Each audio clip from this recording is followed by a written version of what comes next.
are fears Prime Minister Keir Starmer's calls for respectful UK-China relations could cause a rift with Donald Trump. His meeting with President Xi at the G20 summit was the first between the UK and Chinese leaders since 2018.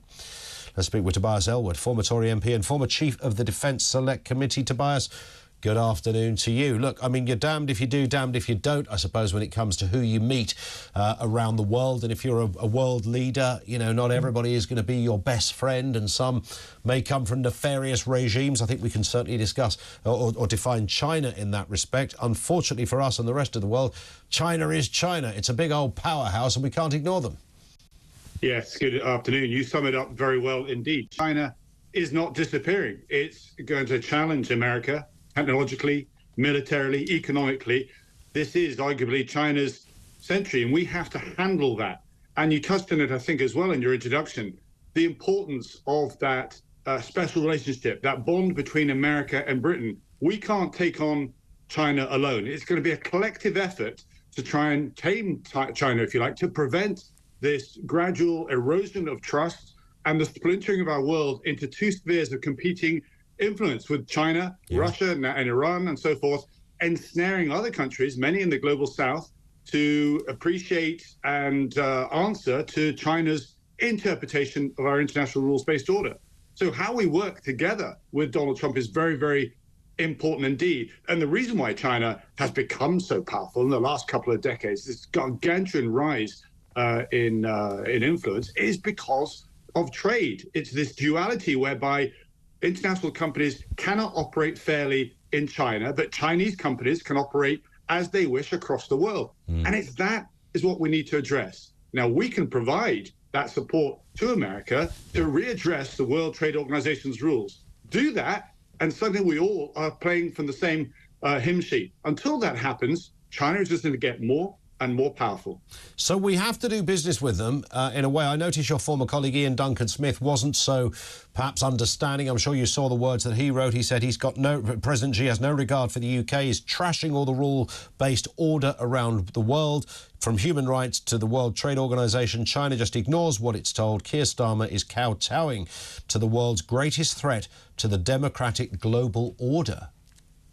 I'm sorry to hear him speak that way. I mean, that isn't statecraft, is it? Shouting from afar. As I say, you need a constructive approach as to what you want to do, a grand strategy, if you like, and that means working with Europe, it means working with our allies in the G20, and particularly America. Otherwise, all you end up going to do is to see China distance itself from Europe. It's becoming more powerful, as I say, collects other nations as well. Where is the plan in that? Place things into context. We need to have another offering. And you talk about the international rules-based order. How good are we actually defending that?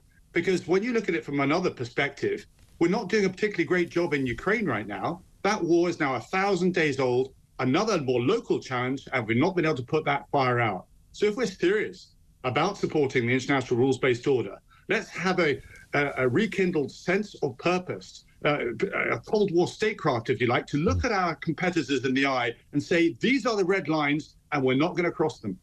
What is in it for us, Tobias, when it comes to our relationship with China? I mean, there is a school of thought that President Xi will have forgotten Keir Starmer's name by the time he hopped back on the plane. And, we don't really matter. We're kind of how we used to see Luxembourg is how he would see the United Kingdom these days. Or is it? I mean, is there a reason that the Chinese would want to woo and wine and dine the United Kingdom? Because we are part of a collaboration of countries that are deeply concerned.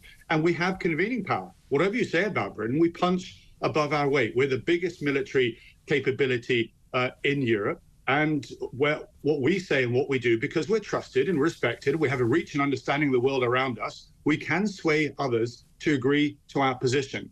So you're absolutely right. Individually, we're not going to be able to nudge China's opinion.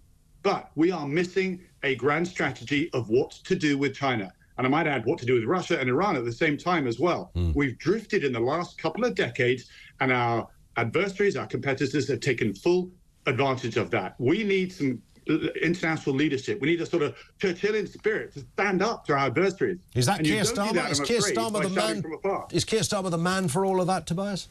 Well, we don't have much choice about that at the moment. He won the election because, I'm afraid, let's put our hands up, the Conservatives didn't have anybody for that job. I remember the Conservatives. Yeah, they're still around, I think, just. They are indeed. You mentioned Russia, Tobias. I mean, I'm bound to ask you your thoughts on Ukraine firing. We understand US-supplied long-range missiles, and now this comment has come back from Putin, lowering the bar on the threshold, as it were, to use nuclear weapons if he chooses to do so. What are you making of all of this?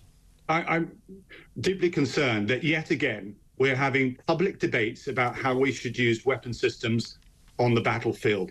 Whenever did we start announcing to the other side which weapon systems we are willing to use and which not? That's not how you win battles. So we need to be more, I think, front-footed in saying whether it be the anti-tank weapon, the main battle tank, the F-16, or indeed the long-range missile. If Ukraine needs it, we're going to slide it across the table and not be spooked every time by Putin say, I'm going to go nuclear.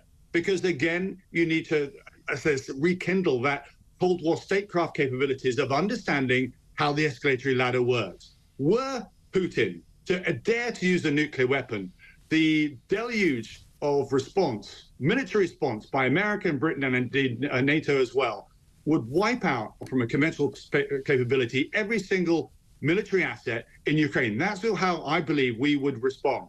Not only that, Russia would then become persona non grata on the international stage. India and China, its closest allies, would want to distance itself from them. And Putin's own future would then be in jeopardy because many people in Russia, believe it or not, are not impressed by what's going on. They see the body bags coming home, and to use the nuclear weapon, unknown as to where it would go, would simply be the wrong decision to make. So let's stop being spooked. Every time we want to do something to help Ukraine, by Putin coming back and saying, oh, right, that means I'm going to use a nuclear weapon. He said it before, and he'll say it again. But we need to be able to look our adversary in the eye and not blink. There it is, Tobias Ellwood.